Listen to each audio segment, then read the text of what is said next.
मित्रांनो नमस्कार. मी अनिल महादेवराव शिवणकर, सहाय्यक शिक्षक.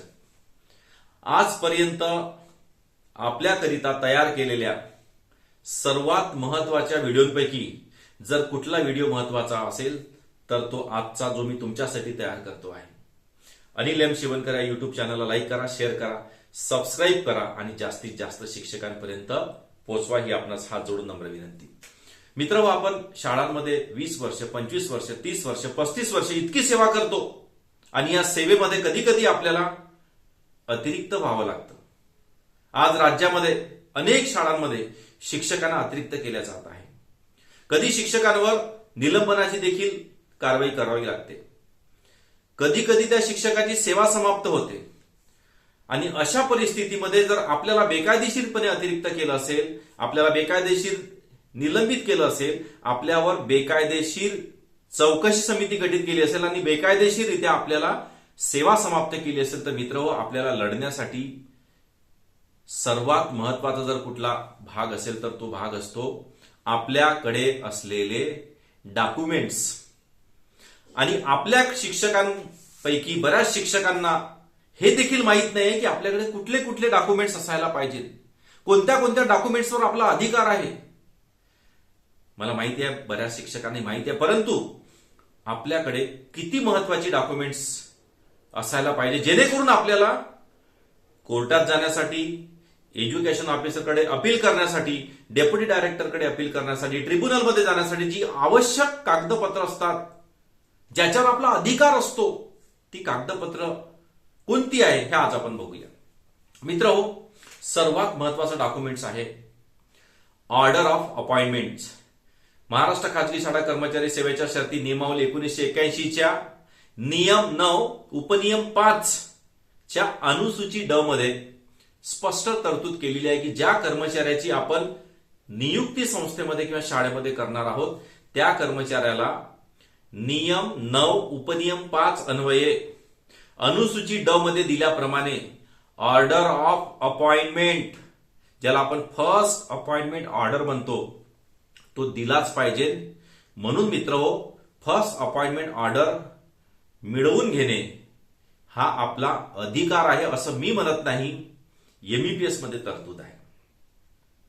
त्याच्यानंतर नियुक्ती आदेश जोडपत्र व शिक्षण सेवकाचा जेव्हा कायदा आला 13/10/2000 ला, 13/10/2000 कायद्यामध्ये शिक्षण सेवकाची किंवा परिवीक्षाधीन कालावधीत सहाय्यक शिक्षकाची नेमणूक करण्याकरिता प्रथम नियुक्ती आदेश जोडपत्र ब ह्याची आपल्याला फार आवश्यकता आहे. हे देखील शिक्षक म्हणून व शिक्षकेतर कर्मचारी म्हणून आपल्याला मिळणं हा आपला अधिकार आहे असं मी म्हणत नाही. 13/10/2000 शिक्षण सेवकाचा कायदा म्हणतो. त्याही पलीकडे जेव्हा आपली नियुक्ती होते तेव्हा आपला पहिलं अप्रुव्हल येतंय शिक्षण सेवकाचं अप्रुव्हल किंवा सहाय्यक शिक्षक परिवीक्षाधीन. त्या अप्रुव्हलची एक कॉपी शिक्षणाधिकारी कार्यालयामार्फत किंवा प्रकरण परत्वे शिक्षण उपसंचालक कार्यालयामार्फत आपल्या नावाची असते मित्रहो, ती आपल्याला मिळाली पाहिजे. त्यानंतर 3 वर्षाचा कालावधी संपल्यानंतर, आपला परिवीक्षाधीन कालावधी संपल्यानंतर सेवा सातत्याचं प्रमाणपत्र, सेवा सातत्याची मान्यता शिक्षणाधिकारी किंवा प्रकरण परत्वे शिक्षण उपसंचालक, त्याची एक कॉपी आपली असते, ती आपल्याला मिळणे आपला अधिकार आहे. त्यानंतर महाराष्ट्र खाजगी शाळा कर्मचारी सेवेच्या शर्ती नियमावली 1981 च्या नियम 11 मध्ये नियुक्ती नंतर 3च महिन्याच्या आत आपल्याला दुय्यम सेवा पुस्तक मुख्याध्यापकांनी दिलं पाहिजे असं मी म्हणत नाही. एमईपीएस रूल्स 1981 रूल नंबर 11 मध्ये तरतूद केलेली आहे की नियुक्तीनंतर 3 महिन्याच्या आत दुय्यम प्रत शिक्षकाला किंवा शिक्षकेतर कर्मचाऱ्याला दिली पाहिजे. दुय्यम पुस्तक आपल्याकडे असलंच पाहिजे, तेही अपडेटेड असलं पाहिजे.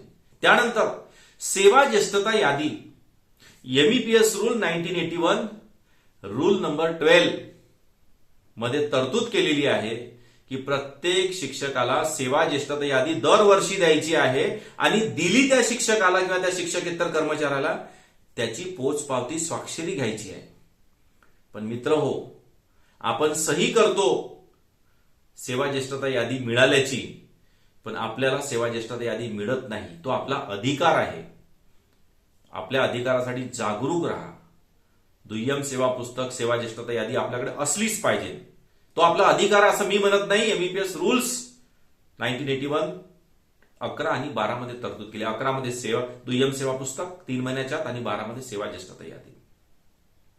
आपल्याला वेतन प्रमाणपत्र प्रत्येक महिन्याला मिळालं पाहिजे. वेतन स्लिप प्रत्येक महिन्याला मिळाली पाहिजे असं आपला अधिकार आहे. अनेक पत्र आहेत शिक्षणाधिकाऱ्यांच्या, शिक्षण उपसंचालकांचे, डायरेक्टर की शिक्षक व शिक्षकेतर कर्मचाऱ्यांना वेतन स्लिप, वेतन प्रमाणपत्र प्रत्येक महिन्याला दिलं पाहिजे. पण आपल्याला वेतन प्रमाणपत्राचा अर्ज जर जानेवारीत केला तर मार्च आणि एप्रिलमध्ये आपल्याला पे स्लिप किंवा वेतन प्रमाणपत्र मिळतं. कधी कधी कुठे भेटतही नाही. आपल्याला लोन घ्यायचं असं तेही भेटत नाही. हा आपला अधिकार आहे मित्र, जागरूक असलं पाहिजे. वरिष्ठ वेतन श्रेणी लागू झाली असेल किंवा निवड श्रेणी लागू झाली असेल, त्याची मान्यता शिक्षणाधिकाऱ्याकडनं मिळतंय किंवा प्रकरण परत्वे शिक्षण उपसंचालकाकडनं मिळते किंवा सेवा पुस्तकामध्ये त्याचं फिक्सेशन होतंय, त्याचीही झेरॉक्स किंवा वरिष्ठ निवड श्रेणीची मान्यता मिळालेली कॉपी प्रकरण परत्वे शिक्षणाधिकारी किंवा प्रकरण परत्वे शिक्षण उपसंचालकामार्फत आपली एक कॉपी असते मित्र, ती आपल्याला मिळाली पाहिजे. तो आपला अधिकार आहे. कारण शिक्षणाधिकारी, शिक्षण उपसंचालक संबंधित कर्मचाऱ्याच्या नावाची कॉपी देतात मुख्याध्यापकांना किंवा शाळेच्या क्लर्कला, पण ती आपल्यापर्यंत पोहोचतच नाही. अपवादात्मक परिस्थितीत प्रत्येक ठिकाणी असं होते असं म्हणत नाही, पण बऱ्याच ठिकाणी शिक्षकांची वैयक्तिक मान्यता, शिक्षकांचं दुय्यम सेवा पुस्तक, शिक्षकांची सेवा ज्येष्ठता यादी, ऑर्डर ऑफ अपॉइंटमेंट, जोडपत्र व वेतन प्रमाणपत्र, वेतन स्लिप, सेवा सातत्य मिळाल्याचं प्रमाणपत्र शिक्षणाधिकाऱ्यांसाठी मुळीच मिळत नाही. काही ठिकाणी मिळतात पण बऱ्याच ठिकाणी मिळत नाही. इतकंच नव्हे मित्र हो, एखाद्या शिक्षकाची पदोन्नती झाली असेल, प्राथमिकचा शिक्षक 25% म्हणजे पदवीधर शिक्षक झाला असेल, तर पदवीधर शिक्षक झाल्याबरोबर त्याला शिक्षणाधिकाऱ्याची मान्यता मिळते. त्या मान्यतेची प्रत आपल्याकडे असली पाहिजे. आपलं प्राथमिक मधून माध्यमिक मध्ये प्रमोशन झालं असेल तर त्यालाही एज्युकेशन ऑफिसरची मान्यता मिळते. त्याचं ही प्रमाणपत्राची एक प्रत आपल्याकडे ओरिजिनल असली पाहिजे. सुपरवायझरचं प्रमोशन झालं, त्याला मान्यता शिक्षणाधिकारी देतात, त्याची कॉपी पाहिजे. एच म्हणून किंवा एच म्हणून आपली पदोन्नती झाली असेल, त्याचीही कॉपी आपल्याकडे असणं आवश्यक आहे. इतकंच नव्हे की वेतन पथक अधीक्षकाकडून आपण जीपीएफ विड्रॉल करतो, तो जो जीपीएफ विड्रॉल होतो त्याचा ऑर्डर असतो एक, तो ऑर्डरही आपल्याकडे असला पाहिजे. तो आपला अधिकार आहे. आपलाच पैसा आपण काढतो, तर तो ऑर्डर आपल्याकडे असला पाहिजे. कारण दुसऱ्यांदा जेव्हा आपण जीपीएफ घेतो तेव्हा तो पहिला ऑर्डर फार महत्वाचा असतो मित्र. इतकंच नव्हे तर जीपीएफ असेल, एनपीएस असेल, डीसीपीएस असेल, जो काही असेल, आपल्याला नॉमिनेशन करावं लागतो. त्या नॉमिनेशनचा देखील ऑर्डर असतो वेतन पथक अधीक्षक कार्यालयामार्फत, तो देखील आपल्याकडे असायला पाहिजे. आता मी आज तुम्हाला जितकी एकूण 11 कागदपत्र सांगितलेली आहे, त्यापैकी किती कागदपत्र आपल्याकडे आहे याचा आपण अभ्यास करावा. आणि सन्माननीय मुख्याध्यापकांना माझी हात जोडून नम्र विनंती आहे की या सर्व दस्तऐवजावर आमच्या शिक्षकांचा अधिकार आहे, ते त्यांना आपण द्यावी, मिळवून द्यावी, हे आपलं कर्तव्य आहे. आणि शिक्षकांना जर अशी दस्तऐवज मिळाली नसेल तर त्यांनी मुख्याध्यापकांना अर्ज करा, लेखी रिसिव्ड घ्या. मुख्याध्यापक जर देत नसेल तर संस्थेला अर्ज करा, रिसिव्ड घ्या, लेखी अर्ज करा. संस्थाही जर आपल्याला हे दस्तऐवज देत नसेल तर मित्र हो, शिक्षणाधिकारी कार्यालयाला किंवा शिक्षण उपसंचालक कार्यालयाला लेखी अर्ज करा. हे दस्तऐवज आपल्याला मिळणे हा आपला अधिकार आहे आणि तो आपण मिळालाच पाहिजे. आपण जर विद्यार्थ्यांना शिकवतो आहे, आपण जर इतरांना त्यांच्या अधिकाराची जाणीव करून देतो आहे, तर मित्र आपणही आपले अधिकार साठी जगलं पाहिजे. आपल्या अधिकाराबद्दल आपण जागरूक असलं पाहिजे. आणि आज मी सांगितलेली सर्व दस्तऐवज आपण मिळवा. कधीही आपल्याला कोर्टाची पायरी चढावी लागेल, कधी ईओकडे अपील करावं लागेल, कधी अतिरिक्त झालो असेल आपण, आपल्याला कधी निलंबनाची कारवाई झाली असेल, सेवा समाप्तीची, हे सर्व दस्तऐवज आपली सर्वात मोठी कमाई आहे, ज्याच्या भरोसा सर्वात मोठं शस्त्र आहे. या शस्त्राच्या भरोसा आपण लढू शकणार आहेत. म्हणून हात जोडून नम्र विनंती, हा व्हिडिओ जास्तीत जास्त शिक्षकांपर्यंत पोहोचवा ही आपणास नम्र विनंती. माझ्या युट्यूब चॅनलला लाईक करा, शेअर करा, सबस्क्राईब करा. थँक्यू.